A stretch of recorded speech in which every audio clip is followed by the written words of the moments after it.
Assalamualaikum warahmatullahi wabarakatuh. Di sini kami dari kelompok 12 ingin mempresentasikan tentang bab 16 pendapatan akuntansi menengah.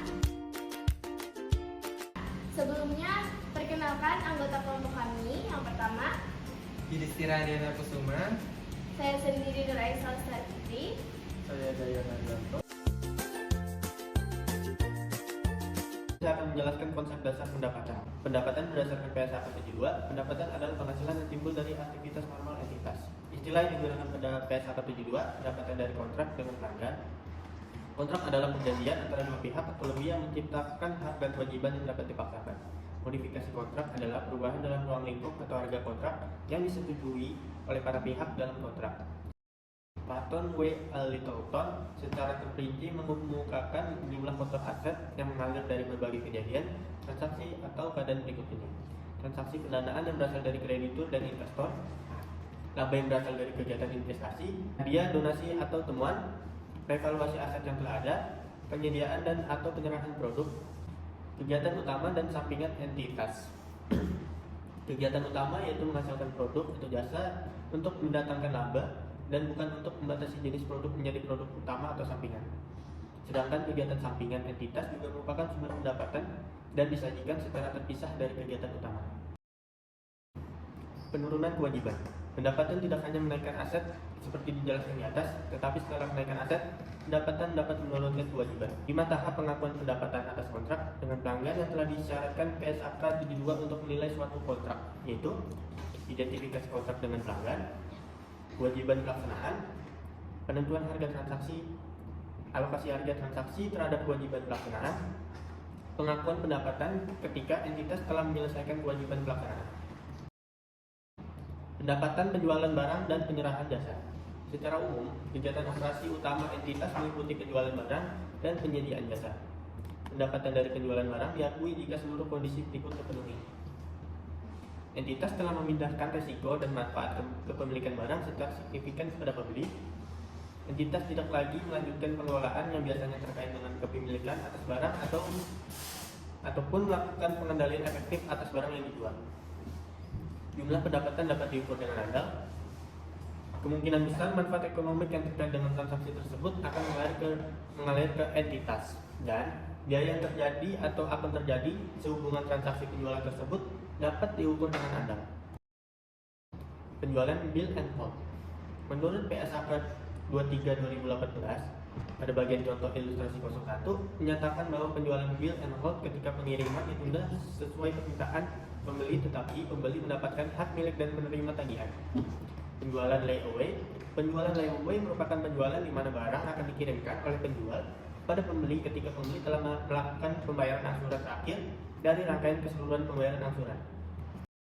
Perjanjian jual dan beli kembali. Perjanjian jual dan beli kembali dilakukan ketika penjual dan pembeli setuju, di mana penjual dapat membeli kembali barang yang telah dijual di kemudian hari. Penjualan atau penyerahan jasa. Menurut PSAK 23 paragraf 20 dan 24 menyatakan bahwa jika hasil transaksi yang terkait dengan penjualan jasa dapat diestimasi secara andal.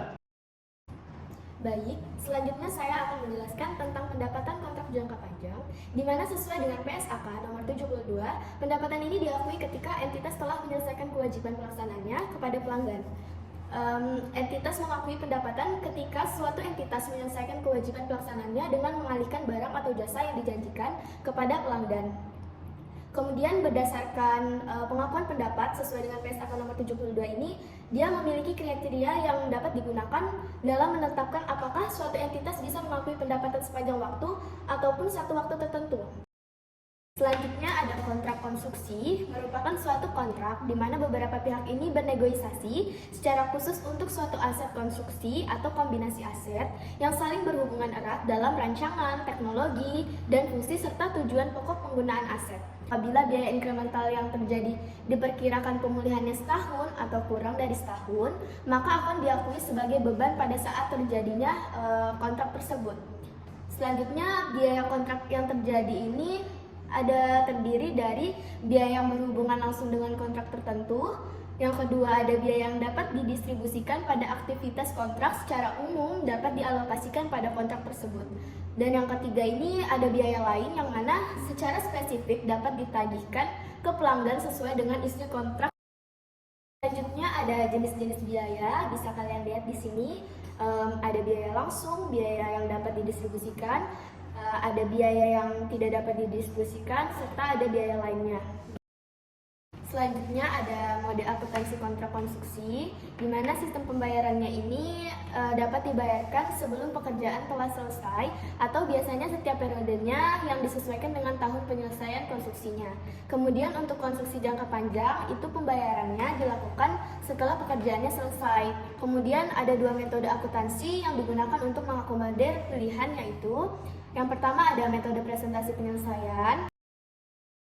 Selanjutnya ada entitas kontraktor kontrak konstruksi selama 3 tahun untuk membangun sebuah gedung. Jadi bisa dilihat di sini pada tahun 2019, 2020 dan 2021 ini tahap penyelesaiannya itu meningkat karena pada tahun 2019 ini 26%, tahun 2020 72% dan tahun 2021 ini 100%.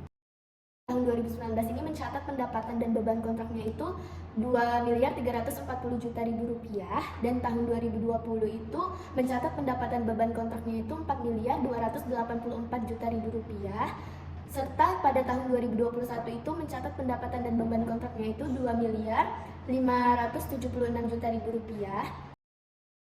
Kemudian pada tabel selanjutnya ini, ketika pelanggan melaksanakan pembayaran termin, kontraktor ini mencatat kredit piutang kontrak pekerjaan dan menerima kas sampai pekerjaan telah selesai. Pada tahun 2021 itu penagihan kontrak pekerjaannya itu 9.200 juta rupiah, dan kemudian pada tahun 2019 ini pekerjaan dalam proses itu mencapai 2.340 juta rupiah, diakui saat biaya kontraknya 2.093 juta rupiah, dan ketika pendapatan dan beban kontrak diakui laba brutonya itu 247 juta rupiah.